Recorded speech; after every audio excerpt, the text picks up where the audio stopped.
by BCom Financial Accounting, Unit 4, Introduction to Goods and Services Tax Laws and Accounting.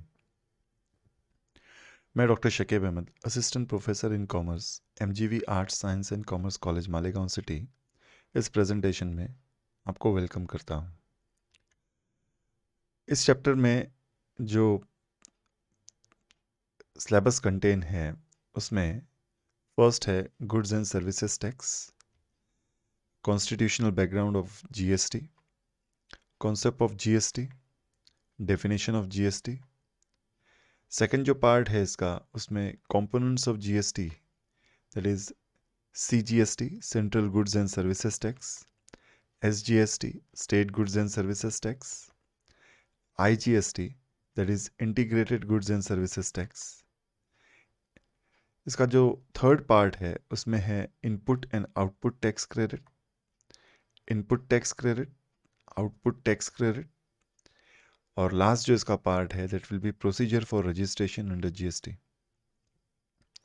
सो इसमें सबसे first जो part है जिसमें definition, concepts and constitutional background है, ये मेनली हम स्टडी करेंगे। GST समझने से पहले हम ये देखते हैं कि टैक्स क्या है। So tax is a mandatory fee or financial charges levied by any government on an individual or an organization. Tax basically एक तरह का पेमेंट है जो जनरल पब्लिक करती है गवर्नमेंट को। अब गवर्नमेंट के पास जब ये टैक्स आता है तो गवर्नमेंट इस टैक्स को कलेक्ट करने के बाद उससे जो यूज़ करती है, तो गवर्नमेंट यूज़ करती है इस टैक्स के अमाउंट को डिफेंस के लिए, police law and order maintain करने के लिए, पब्लिक हेल्थ के लिए, इंफ्रास्ट्रक्चर मेंटेन करने के लिए और जुडिशरी सिस्टम को चलाने के लिए। तो ये कुछ फंक्शंस है, जनरल फंक्शंस है जो गवर्नमेंट करती है जनरल पब्लिक के लिए। इंडिया में टैक्स की अगर टाइप्स के बारे में बात की जाए तो दो तरह के टैक्सेस हैं, एक है डायरेक्ट टैक्स और एक है indirect tax. Direct tax basically ऐसा टैक्स है जो इनकम पर चार्ज किया जाता है। तो डायरेक्ट टैक्स और इनडायरेक्ट टैक्स ऐसे दो टाइप ऑफ टैक्सेस हैं। Direct tax is a tax paid directly to the government by the taxpayer, that is, इसमें जो एग्जांपल मैंने अभी आपको बताई कि income tax is a direct tax. Indirect tax, it is not imposed directly on the income of individual, instead it is imposed on goods and services which is turn increase the cost, that is MRP of goods and services। तो indirect tax और direct tax में ये difference है कि direct tax जो है general public पे करती है directly to the government, but indirect tax में बात यह है कि हम जो goods and services buy sell करते हैं, हम जो गुड्स एंड सर्विसेज खरीदते हैं, उसमें जो हम प्राइस पे करते हैं दैट इंक्लूड टैक्स।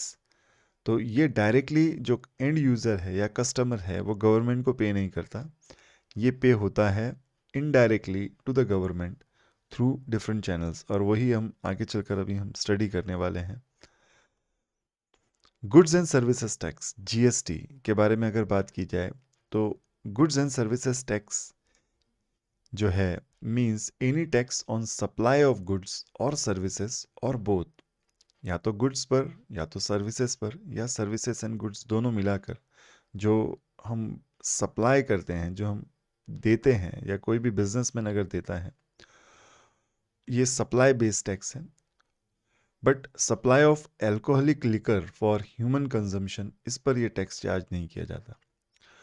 तो GST जो है एक तरह का इनडायरेक्ट टैक्स है जो गुड्स, अब यहाँ पर गुड्स की अगर हम डेफिनेशन के बारे में बात करें तो गुड्स क्या है, तो goods include all material commodities and articles that include goods. Services के बारे में अगर हम बात करें तो services means anything other than goods. तो ये दो चीज़ें इस GST में इंक्लूड की गई है, गुड्स और सर्विसेज, ये दोनों चीज़ें GST का पार्ट होगी। नॉर्मली जो ट्रेडर जिस चीज़ में डील करता है that will be termed as a goods, and other than goods termed as a services.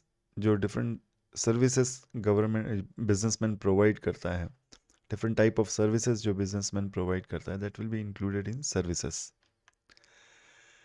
बहुत सारे टैक्सेस जो थे, जो इंडिया में गवर्निंग थे, जो चल रहे थे, कुछ सेंटर लेवी करता था, कुछ स्टेट लेवी करता था, इन सब टैक्सेस को सबसम किया गया है जीएसटी में, इन सब टैक्सेस को मर्ज किया गया है जीएसटी में। तो अगर टैक्स स्ट्रक्चर बिफोर जीएसटी के बारे में अगर हम बात करें तो सेंटर बहुत सारे टैक्सेस लेवी करता था, स्टेट बहुत सारे टैक्सेस लेवी करता था, और इन सब को सबसम किया गया जीएसटी में।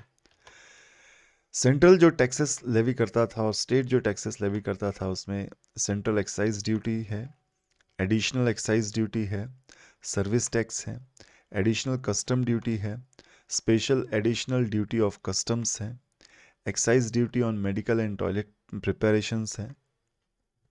स्टेट जो लगाता था उसमें सेल्स टैक्स है, वैल्यू एडेड टैक्स है, इंटरटेनमेंट टैक्स है, सेंट्रल सेल्स टैक्स है, उसके बाद ऑक्ट्राय एंट्री है, ऑक्ट्राय एंड एंट्री टैक्स है, परचेज टैक्स है, लग्जरी टैक्स है, tax on lottery, betting and gambling. तो इस तरह से बहुत सारे टैक्सेस जो थे बिफोर जीएसटी इंडिया में गवर्निंग थे, और ये टैक्सेस अब मर्ज हो गए हैं जीएसटी में, that is goods and services tax.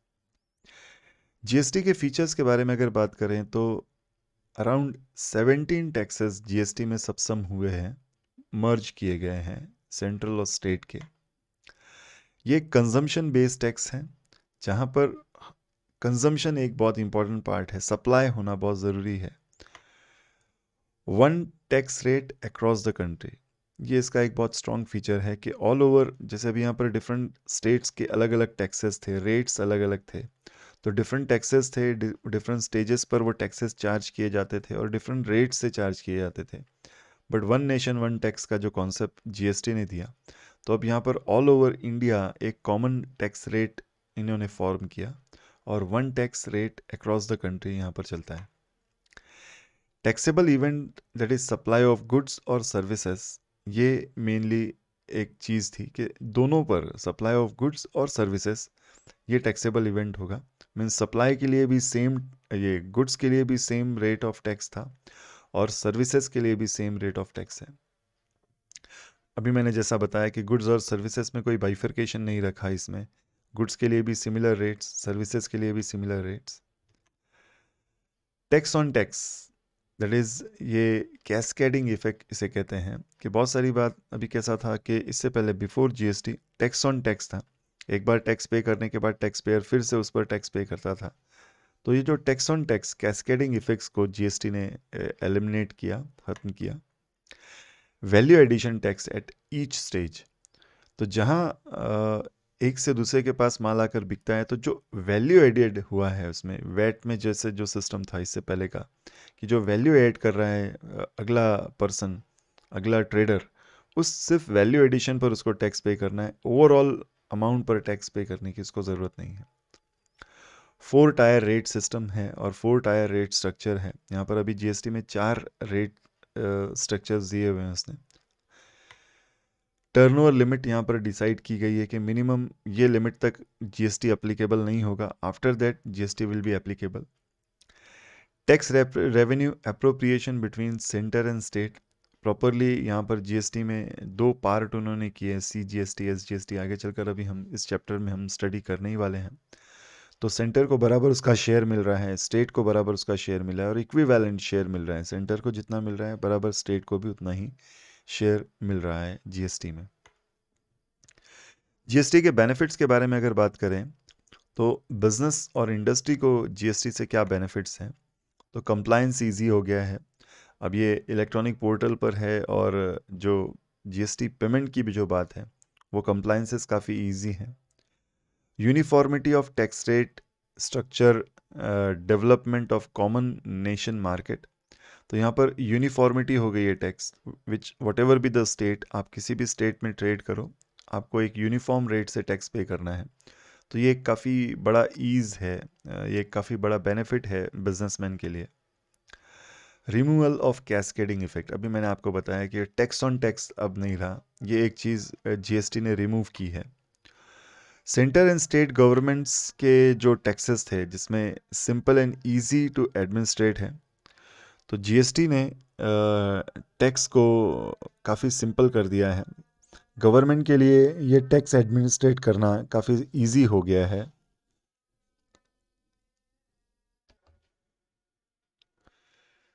So simple and easy to administrate है, काफ़ी इजीली गवर्नमेंट इसको एडमिनिस्ट्रेट कर सकती है।